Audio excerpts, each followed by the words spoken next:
Harihi Om Sahana Bhavatu Sahanau Bhunaktu Sahaviryam Karavavahai Tejasvinavadhitamastu ma vidvishavahai.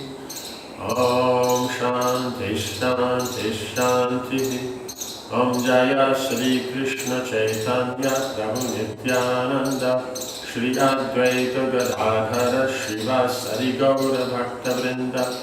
Hare Krishna Krishna Krishna Hare Hare, Hare Rama Rama Rama Hare Hare. So we're at the assembly. The princess has been brought before. She's put a question to Dhritarashtra and the assembled kings. That is correct what's going on.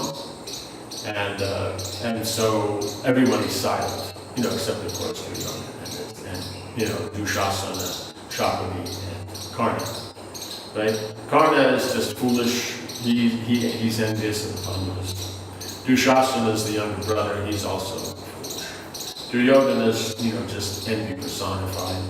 And Shakuni, of course, is just egging them on so they'll be destroyed, because he doesn't care that he's destroyed, because his whole family has been destroyed. So he's only alive just to destroy the Kauravas, like that. He'd like to avoid the Pandavas, but the point is that by insulting the Pandavas, that will be the destruction of the Kauravas. So he's fully encouraging it. So then,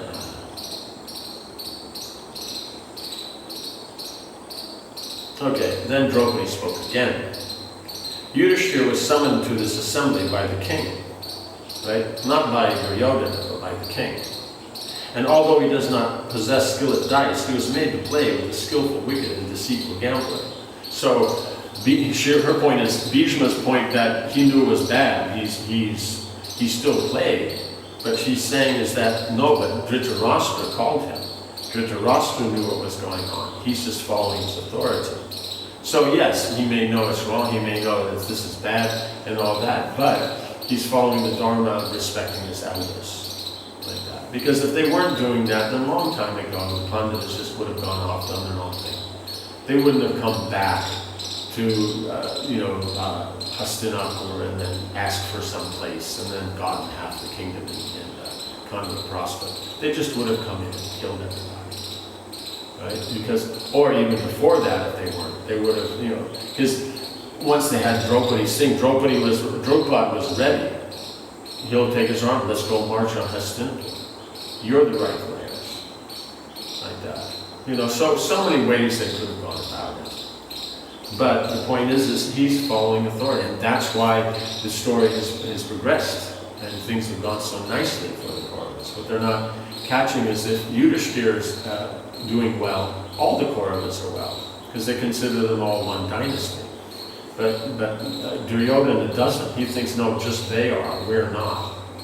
So it's how then can he be said to have staked anything voluntarily, right? So this is the point, is in general she's saying this, but also to Bhishma's point.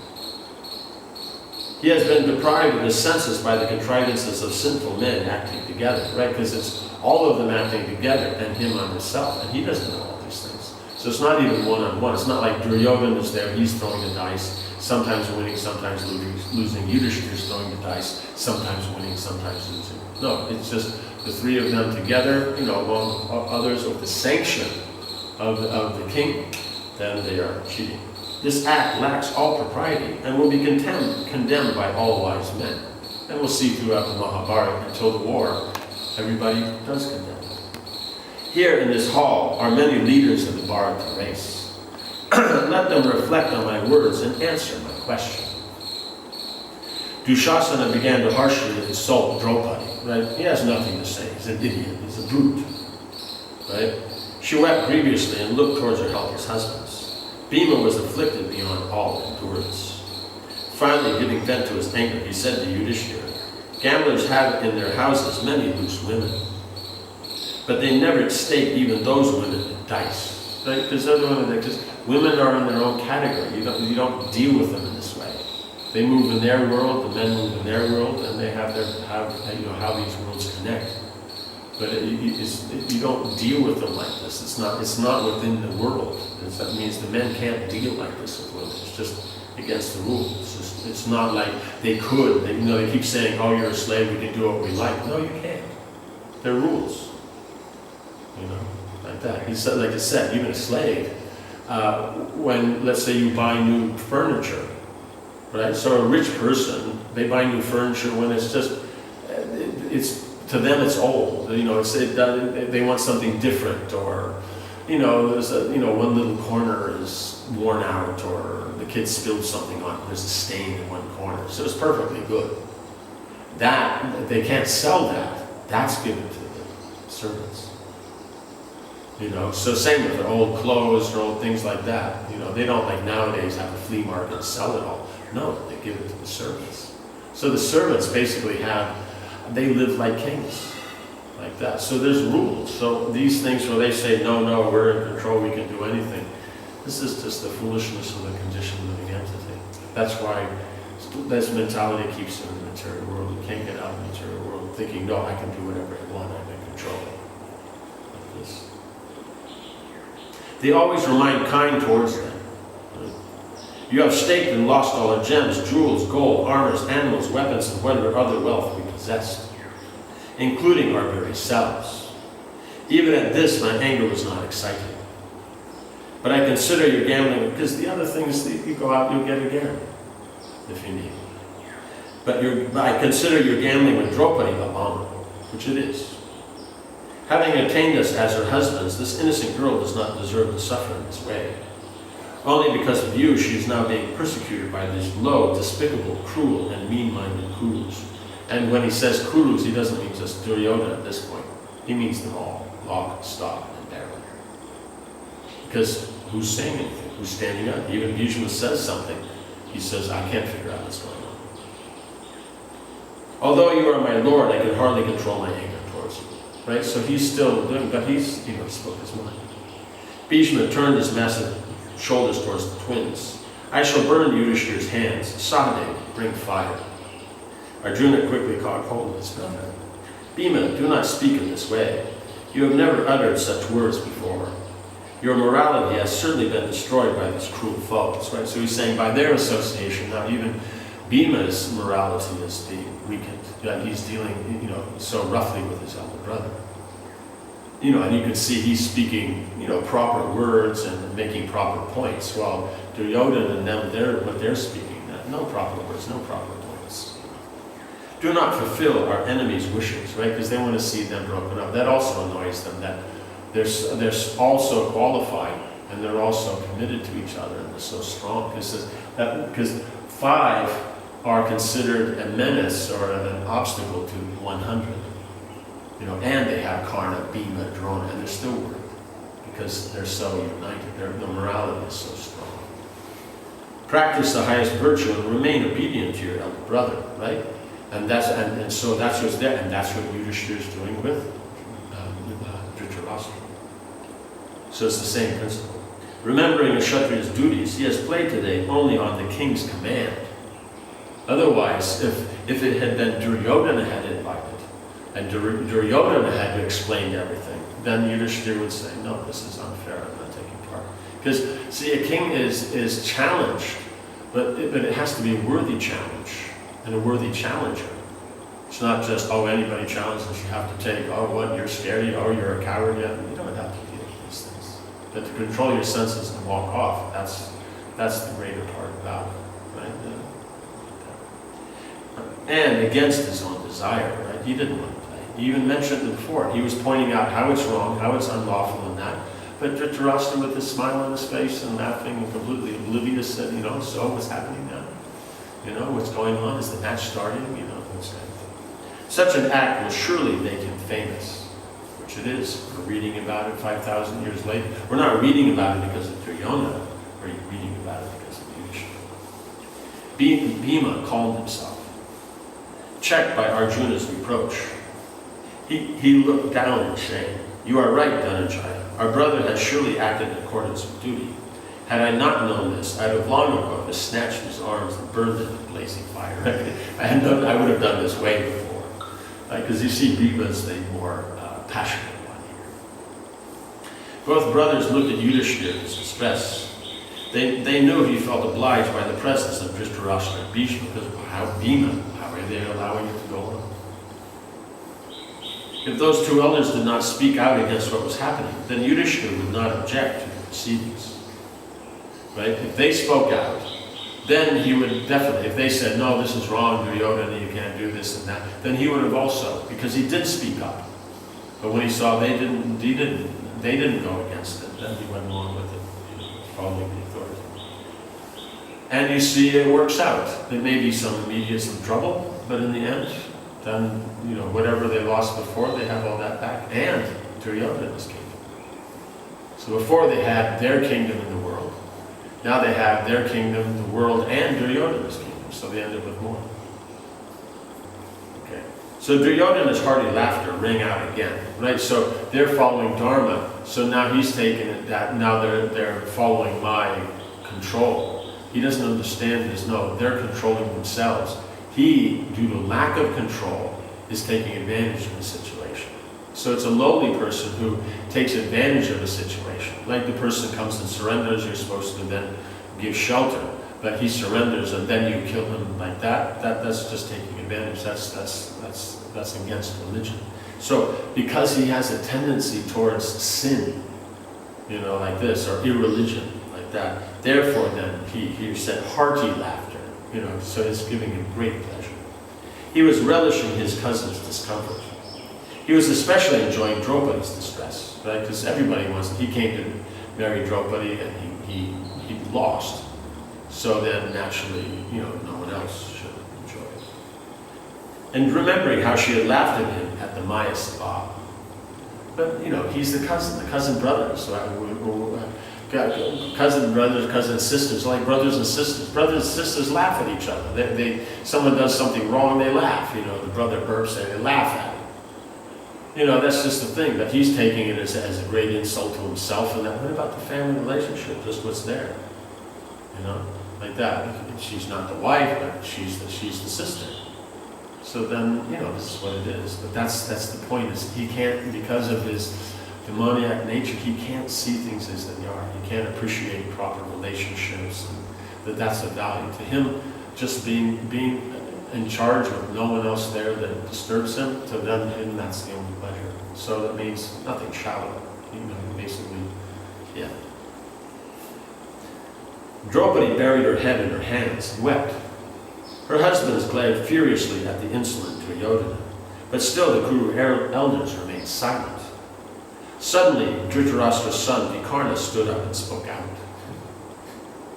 O kings, answer Draupadi's question. Right? They're just fluffing about. His point is, she's asked a question, you're in the sabha, she's asked a question, you are obliged to answer. If we do not decide a matter referred to us in the royal assembly, then we shall descend into hell. Right? It's said in Manu that when someone comes into the assembly and there is an injustice that's been done, and they present that to the kings, that means that injustice is there. That means the dharma has been inflicted by a dart, or something has been injured. So if you don't answer, like he said, that dart then goes to you. And so whatever injustice is there, you become destroyed by that. So that's why you see these kings are destroyed by not rectifying this. Like that. The injustice that's here is so great that it killed all of them. Dhritarashtra, Bhishma, Vidura, you are the eldest of the Kurus, yet you say nothing. He's got a point. Why are Drona and Kripa silent? Right? They're the gurus. You let the kings who have assembled here from all directions put aside their feelings and give Draupadi a proper answer. Right? So he's saying, if they won't do it, there's other kings here, qualified Kshatriyas, why don't they give an answer? If they were in their own court, they would have to give the answer. So they should do it. Vikarna looked around the assembly, but still no one spoke. Right? Because they'll be afraid of Duryodhana. He repeatedly asked that Draupadi's question be answered. She had been won or not, was she now the court of a slave? The silence in the great hall was broken only by Draupadi's sobs. Right? Because everyone is that quiet. After another agonizing minute had passed, Vikarna said, If no one will respond, then I shall say what I consider just and proper, right? So by my calculation, I will say what's happened, what? Because he is a Kshatriya, they come, no one else is answering, then I will answer.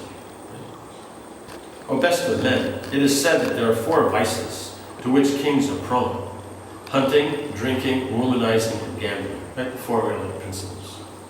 And so that's why sometimes people think that, oh, Prabhupada made up these 4 related principles and that. No, they're right in Manu. So they were spoken at the beginning of their creation 151 trillion years ago. And kings have a problem with that. In other words, as soon as there's passion and all that, then they have this problem. And so when Parasuram then made his tour like that, what Kshatriyas could escape, though most didn't, but what could escape, they went, out of India through Central Asia into Europe.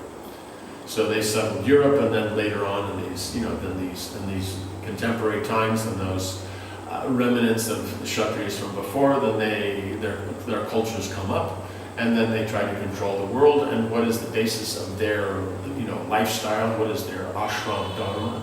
Breaking the 4 regular principles. So as you say, they're prone towards that. So if they're trained, they can control it. If they're not trained, like in the contemporary, they have to. In fact, they make it sophisticated and refined, like that. The man addicted to these vices lives by forsaking virtue. Therefore, that which is performed by one under the sway of any of these sins cannot be taken seriously. Right? You can't say that, he's a great personality or something. Madly under the influence of gambling and urged on by the sinful Shakuni, Yudhishthira staked this princess. So he's saying that gambling is going on here. Shakuni is urging him on, which he shouldn't. Normally you just, we play more because he said it's a friendly dice, a game. So he's urging him, he's specifically targeting certain points to goad him on. And it's obvious to everyone, they're not stupid. And so he's saying is, therefore, Yudhishthira's under this control, this gambling, and he's urged on by the sinful Shakuni, right? He's saying that, he's their own kind of associate. And so he's saying you can't take it seriously. So in his mind, this is all bogus and just should be thrown out. And he's, in his mind, everything. Yudhishthira staked this princess. She belongs to all the Pandavas, but was lost after Yudhishthira had already lost himself. Nor was Yudhishthira playing the game willingly. Rather, the kings invited him here to oblige him to play an unfair match. So it was unfair from the beginning. Considering all this, I say that Draupadi has not been won. You can't say that he staked her as serious because he's under the control of gambling. They brought her here to make it unfair, and that he's being goaded on. So from that angle, she hasn't been won. And he lost himself first. So once he's lost, she's lost with him. He can't, him being lost, now he can't stay. Once he's lost himself, technically he can't gamble anymore. But Shakuni just trying to make Duryodhana happy by continuing. They're so happy in this, that he's just trying to find other ways to make it go. So that's the point at which it went. If they just stopped there, then that would have been it. But no, it's so enjoyable. They want to continue it on, even though there's nothing to continue with. So then they just go into realms of that are just, illusory. And that. So that's his point. As Vikarna sat down, the assembly was in an uproar. Practically everyone applauded him and censured Sakuni. So you can see this is what everybody thinks. The only one that doesn't think is, of course, Duryodhana, Shakuni, Karna, and Dushasana. And the other brothers may or may not. But you see, if they all uproar, then he said, accept them, like that. And Dhritarashtra, he's just going along with it. So that means everybody else was right, and all that. So then that was his point. So he did, out of anyone in the assembly, he acted according to Kshatriya Dharma and said something. So that has to be applied. Okay, so then we'll stop here and we'll see what Karna said. Om Hare Krishna, Krishna Krishna, Hare Hare, Hare Rama, Rama Rama, Hare Hare.